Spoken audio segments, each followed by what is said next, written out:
Good day, everyone.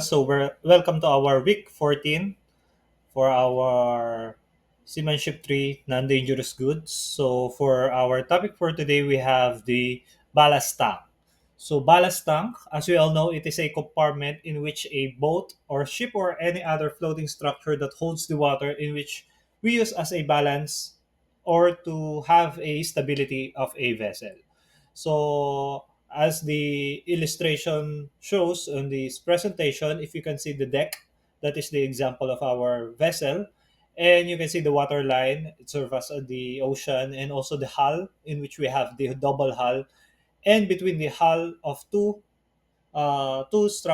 between the hull of a vessel, which is because double siya, no? Yung outside and inner side of the hull, that is the ballast tank. So, doon natin nilalagay yung ating water in which we fill to have a stability of the vessel.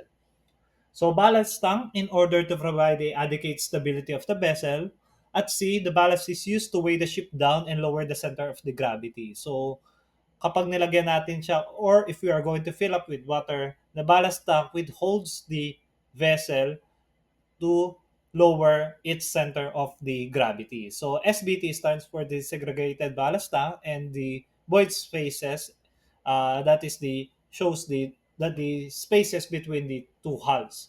So for us in able to understand the scenario, no, kung paano nagkakaroon or what is the importance of these ballast tanks, I'll show you a video of the how it works and how it is being a used on board to stabilize the tanker vessels.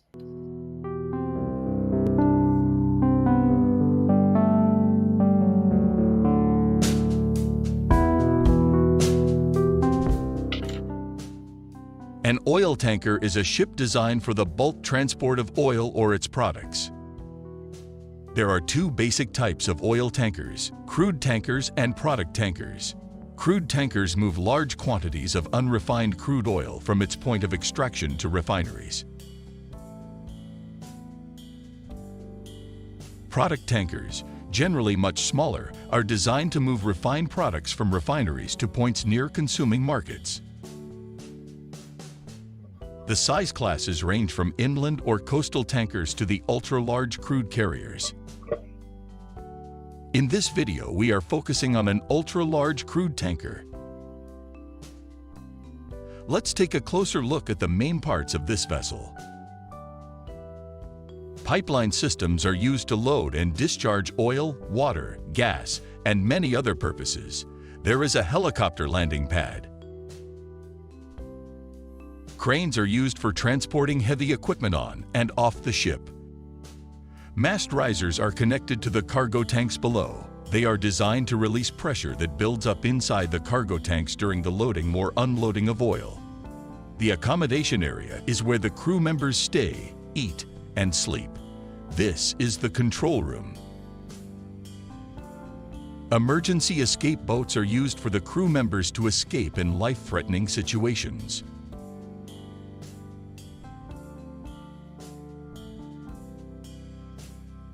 Now let's take a look inside the hull. The oil cargo tanks store crude oil for transportation. Water ballast tanks provide stability for the vessel. In the aft of the vessel, there are heavy fuel oil and marine gas oil tanks that are used to power the ship. A sludge tank stores waste from the treatment system. There is also a freshwater tank. In between all these tanks of different types of liquid, there are empty spaces called the cofferdom. And down here is the engine room. This is the pump room. The crew working on this gigantic vessel can number around 30 people. Not all oil tankers have the exact same design. Many ships might have parts located in different spots, but in this animation, this is the basic design principle. A large crude oil tanker has multiple oil cargo tanks, primarily to avoid free surface effects. Sometimes the sea can be rough, just like in this scenario.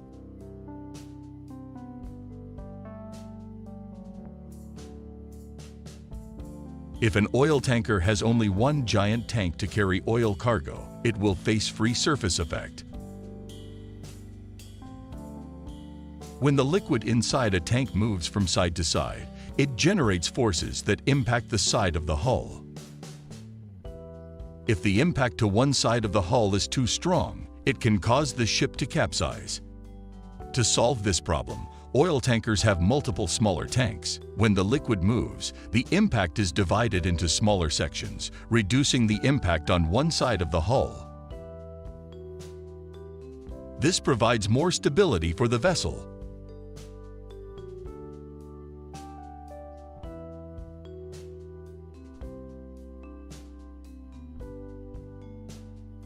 All oil tankers with a length above 120 meters are required to be double-hulled. The double hull is designed to protect the oil cargo tanks from external damages. In a single-hulled ship, if the hull is shredded or cracked by any external impacts, it can result in oil leakage into the ocean, endangering marine life and polluting the environment. The space between the hull and oil cargo tanks are used as water ballast tanks. When not carrying oil, the tank doesn't have enough weight to counter the buoyancy and will easily be moved by the waves. Without stability, it will be difficult for crew members to work and live. To be well stabilized, the bottom part of the vessel needs to be submerged under the water by filling the water ballast tanks.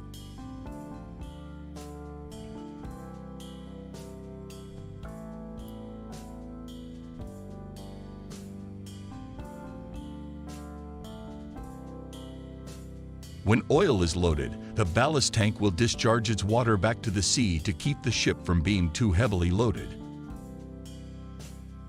All ships are required to have a water treatment system. It is important because when a ship pumps seawater into the ballast tanks from one location and carries it to another location, it might potentially bring unwanted microorganisms and bacteria. Before discharging water back to the sea in a new location, the water needs to be treated to kill all the harmful bacteria.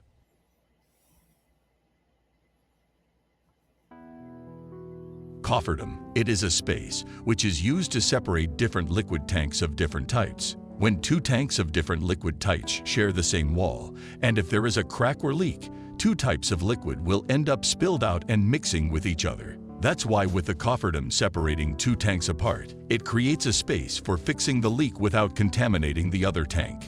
Let's take a look at how oil is loaded into the cargo tanks. When loading oil, weight distribution is very important to consider. If weight distribution is uneven, it can result in an unwanted accident. For example, if there is too much weight on one side, the vessel will lose its balance.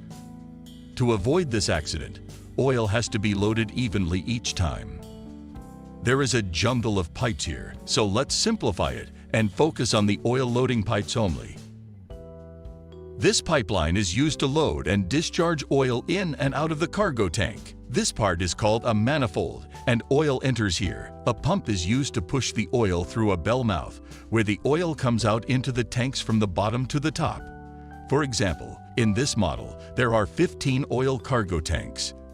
The first pipeline will load oil into these 5 tanks to ensure that the weight is evenly distributed. The second pipe will load oil into these 5 tanks, and the third pipe will load oil into the last 5 tanks. 3 sections represented by 3 different colors for easy view in this animation. In reality, crude oil is black. With this design, it doesn't matter which pipeline is used to load or unload oil first, as the weight will still be distributed evenly. Oil cargo tanks are also equipped with heating coils to reduce viscosity for easy pumping. Oil tankers use a device called loading arms to load or discharge oil. During offshore oil loading, the tanker receives oil directly from the subsea pipeline using a buoy and floating hoses. If an oil tanker is too large to get close to a dock, it will transfer the oil to a smaller tanker to carry it to the dock.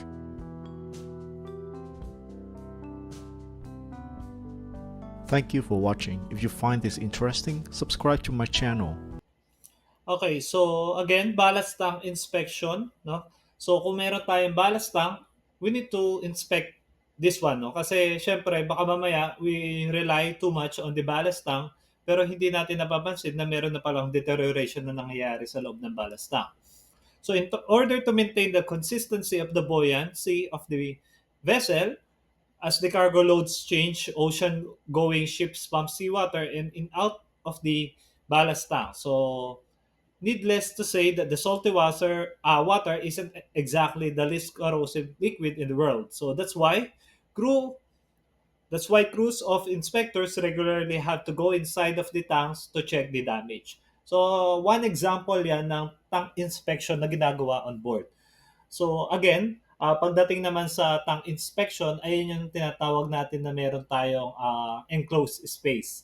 No, ito yung may mga enclosed space entry na kailangan natin gawan ng permit to work para or permit to entry para ma-approve kung pwede ba tayo or safe ba tayong pumasok dun sa tanke na yun.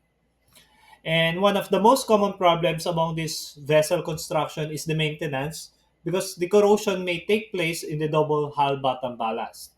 So the merchant vessel, like the tanker vessel, cargo vessel, this biodegradation takes place in the ballast tank coatings in the marine environment. So ayun yung mga pinakamahirap kasi titiktikin nyo yung kalawang inside the vessel or mag chipping hammer kayo, no? So, with that, syempre, magkakaroon yan ng spark, no? Yung iba, diyan nagkakaroon ng pagsabog. Kasi syempre, nandun yung presence ng carbon dioxide, nandun yung presence ng light. Then, syempre, meron yung small amount of oxygen in which magkakaroon ng fire. So, kaya delikado yung mga tinatawag natin na enclosed space entry. Then, hindi lang siya sa fire, also with regards sa suffocation kasi bumababa yung oxygen limit or oxygen content natin sa loob ng tangke. So, one of the most common problems in the vessel construction and maintenance is the corrosion, and the hull ballast tanks have a merchant vessel and the biodegradation. So, to avoid biodegradation, paint has been renewed to stop the corrosion. No? So, dapat properly maintenance kung napapansin nyo na loose na yung paint. Dapat ma-clean nyo yung surface bago nyo pinturahan. Dapat ma-check nyo na wala na siyang kalawang. Then you can put the paint on it. Oh, no? And so, most of the ballast tank will filled with the bacteria and organisms. Kasi nga, kumukuha tayo ng seawater, then yung ibang microorganisms nag stay dun sa loob ng water ballast tank. So ballast tanks can be more than just a water. Most of the marine ballast to avoid biodegradation, costly renewal apply to filled with bacteria or microorganisms and to maintain the quality protective coatings for the satisfaction condition. No? Sabi ko nga, bago natin pinturahan, dapat meron tayong surface preparation, dapat wala na siyang kalawang, wala na wire brush na rin natin siya para bago tayo mag-apply ng paint, malinis na yung surface at wala siyang bahid ng kalawang. Kasi kapag pinatungan lang natin yan ng pintura, nandun pa rin yung kalawang at magkakaroon pa rin yan ng kalawang. No? Hindi siya mawawala. So, tank inspection intervals to be followed on board as the vessel's planned maintenance system. So, ito yung tinatawag natin na planned maintenance system kung kailan tayo magkakaroon ng inspection intervals on board. So, for the ballast water tanks, for the gas or tanker and gas carriers, no, at least every 12 months. And for the water ballast tank for the container ship, at least once every 12 months. So, pareho lang sila.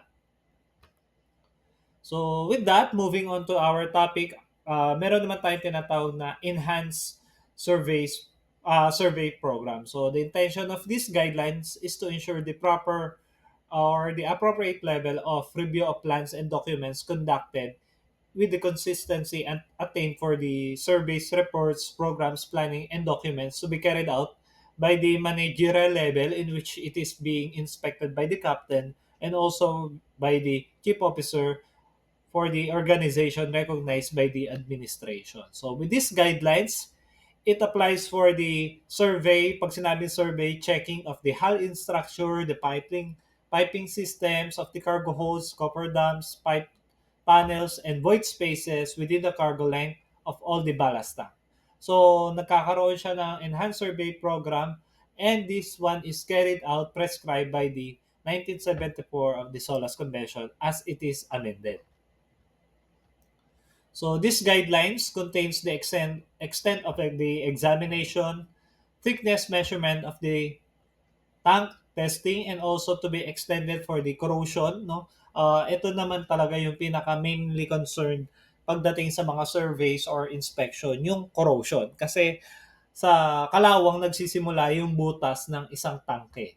So if it is neglected, kung hindi siya na properly maintained, kumakapal yung kalawang, once na yung kalawang ay kumapal, ang mangyayari, magiging manipis naman yung hull nyo, yung metal na pinoprotektahan. Kumbaga kinakain siya ng kalawang. Kumbaga parang sa ano no, sa isang kahoy, parang inaanay siya. So pagdating naman do sa metal, kinakalawang siya. Then kinakain ng kalawang, tendency nagiging manipis yung metal nyo. So, with the result of this identification of the significant corrosion, the significant structural defects, in which the opinion of the surveyor it impaired the integrity of the vessel, and the remedial action for the consultation and should to be agreed and for the ship continue into service. So, kung kapag hindi siya pumasa sa quality inspection ng isang inspector, so the service of the ship, it is not being continued. No, dapat pumasa siya sa inspection. So kapag hindi siya pasado sa inspection or for the survey of the person in charge, no, hindi tayo makakapag-operate. So in developing of the survey program, the following documentation should be collected and consulted with a view of the selecting tank holes. So yung mga ipe-prepare natin, number one, the survey status. Ano ba yung status ng inspection nyo dun sa tangke? No? Ano yung status niya? Good standing pa ba siya? Marami na ba siyang kalawang? Meron na ba siyang butas sa loob ng sa loob ng tangke na kailangan ng i-repair?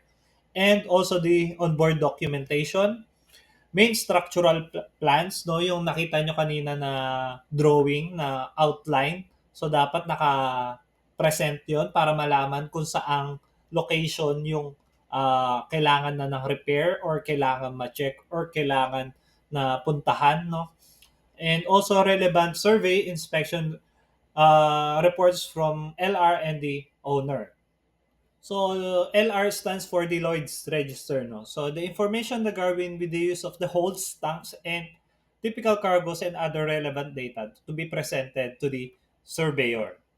So the information regarding with the corrosion protection and also the level of the new building and protection level of the new building, and also the information regarding with the relevant maintenance during the operation. So it is submitted to the survey program and to comply with the minimum standard respectively, and to include the information, at least the basic information of the ship and particulars, no. Pag sinabi ship particulars, yung mga nilalaman ng vessel nyo, yung pinaka structure niya, ano ba, kung ilang dami ba ng equipment, anong klaseng equipment, and also the plan and holds of the tank, no. Makikita niyo yan sa sa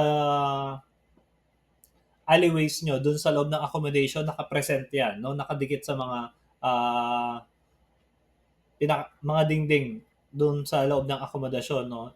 List of hold tanks with the information of use, protection, and condition of the coating, conditions of the survey, just for example, the information regarding with the hold tank, cleaning, gas spraying, and ventilation, and etc. No? So, naka-laid out yan. And also to for the provision of the access to the structure, kung saan ba yung opening, yung entrance and exit of the structure. Equipment for surveys, no, yung mga ginagamit nating equipment. Nomination of hold tanks, areas, close-up surveys, section and thickness of the measurement, nomination of tank and tank testing, damage experience related to the ship in a question. And that is the end of our discussion. So again, it is very important to end this presentation. It is very important to regularly check the tanks, no? Kasi again, it is the one who protects the vessel. So, kahit na ganon ka-equip yung mga crew on board, if it is not uh, regularly check, wala rin. Kahit sabihin na natin matatalino yan, pero kung hindi natin naoobserbahan yung ating barko, hindi rin ito magiging maayos na vessel. No? So, again, if nakita natin the corrosion is started to produce, dapat matanggal na natin bago pa lumaki yung uh, kalawang sa barko. No, kasi that is the main purpose of the enhanced service program para makita natin yung maintenance or the guidelines to ensure the proper level of plans and review of the document. And for the ballast tank inspection, it is one of the most common problems along the construction. So maintenance should be exercised on the vessel. So again, that is the end of our presentation, and good luck to your examination, and have a good way, everyone. Thank you very much.